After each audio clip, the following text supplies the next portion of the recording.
रविवारी सुमारे 3 वाजताच्या आसपास माझ्या मतदारसंघामध्ये जी घटना घडली त्याचं पहिलं मी दुःख व्यक्त करतो, खेद व्यक्त करतो.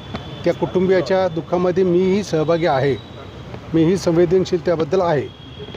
गेले 2-3 दिवसापासून काही लोक जाणीवपूर्वक या ठिकाणी सोशल मीडियाच्या माध्यमातून माझ्या प्रतिमेला दाग लागावा अशा पद्धतीचे वक्तव्य करत आहेत किंवा काही पोस्ट शेअर करत आहेत.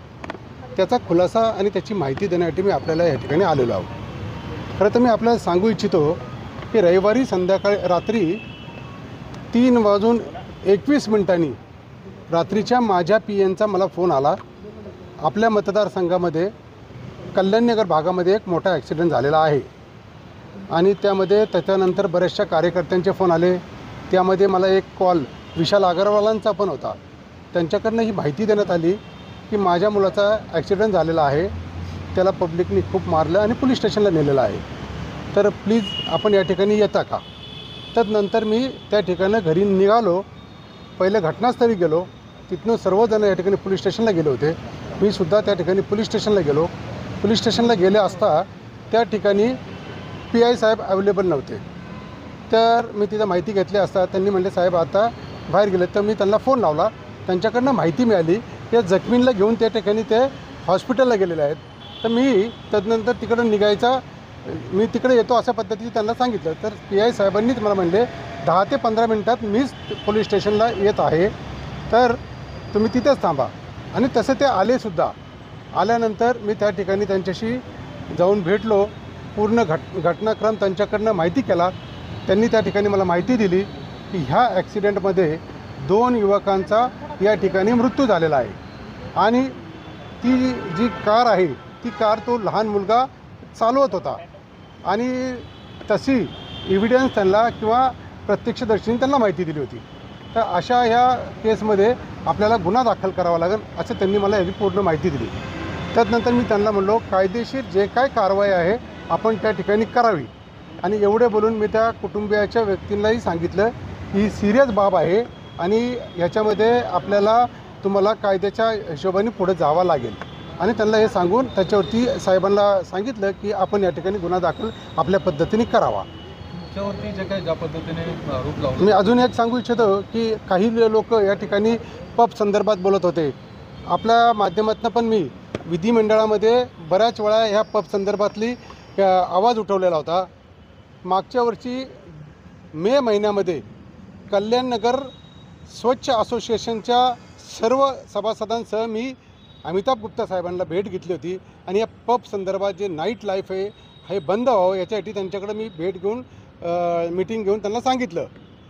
कित्येक वेळा माझ्याकडनं तिथं पत्रव्यवहारही झाला आहे. तसंच मी DCP त्या टायमिंगला पंकज देशमुख साहेब होते, त्यांनाही पत्रव्यवहार केला होता. त्याचे सर्व पुरावे माझ्याकडे या ठिकाणी अवेलेबल आहेत. तर आणि अशा पद्धतीने आपण सगळं केलेलं आहे.